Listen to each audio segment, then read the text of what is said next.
G'day everyone, how's it all going? Nice little sunset for the afternoon. Just out here at Wingham at the moment. Just got 20 acres of rye corn with night ryegrass underneath it. It's going pretty well. As you can see, obviously all the rye corn's gone to seed head. But underneath there's beautiful ryegrass underneath. So pretty good quality feed for this time of year. There's 20 acres here. We put them in here on the 28th of May, and they're just getting through their first grazing rotation at the moment. It's not ideal for what I wanted to do. Was hoping to sort of get through this in 30 days and cut half of it for silage. At the time we first put them in, it looked pretty good, but we basically haven't had much rain since the start of April. So instead I've had to let it sort of go a little bit rank, unfortunately. So I lost a bit of quality, but you know, for these beef cattle here, they're going pretty well on it. Why do I have a bale of hay in here, you might ask? Look, we're 2/3 of the way through this paddock. I was hoping to sort of get through to, you know, end of September easy. We've only had sort of 5-6 meals here and there, up on this sort of sandy ridge as well, right down in alluvial country, so it's pretty dries out pretty quick. So the stuff that we grazed to start there a month and a half, 2 months ago is really struggling to come back, just not enough moisture. So I just want to push the feed out for these guys, just try and get some fat coverage on them, try and get them finished, or to a finishable state.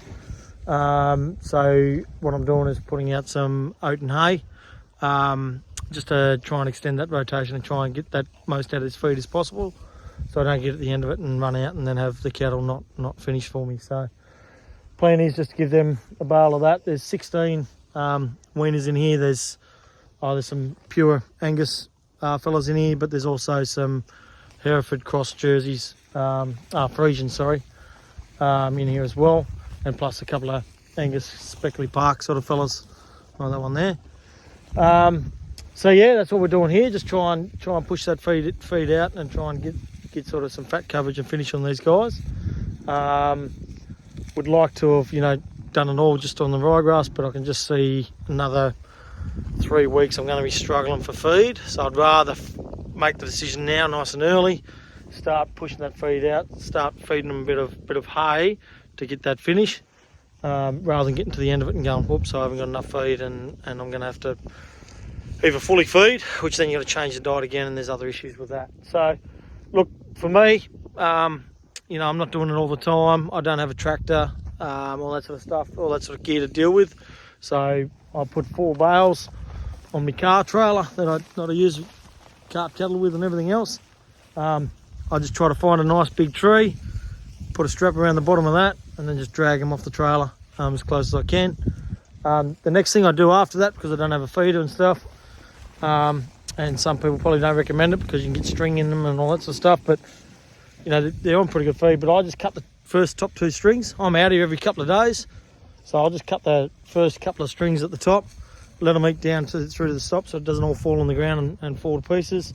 As they eat down to that next string, I'll then cut the next couple of strings down, and then so on until they get through it.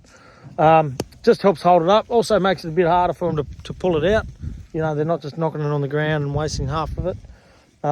It works for me, but I know it's not the ideal thing. I'd rather have tractors and a feeder and all that sort of stuff, but that's just what we're going to deal with here, and it's practical and it works. So all the best, guys. Look after yourself. Hopefully we can get some rain out this western side of Taree soon.